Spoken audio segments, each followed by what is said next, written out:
Hey, welcome back to another video of Programming Basics. In this video, we are going to learn how to add empty folder in your GitHub account. First of all, open up your preferred web browser. Now at the address bar, type in github.com and click on enter. Make sure that you are logged into your account.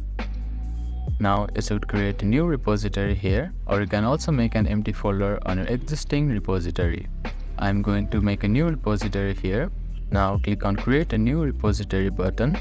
After that, click on create a new file link, which is right here. Now type in the name of your folder.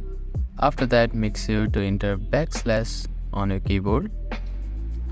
Now type in any name of your file. You cannot create a folder without a file.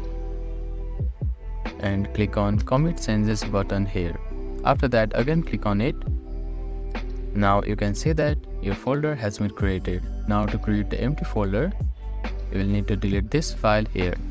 So after deleting it, you can create the empty folder in your GitHub account. Thank you for watching this video. Please do not forget to like, share and subscribe to our channel and comment down if you have any queries.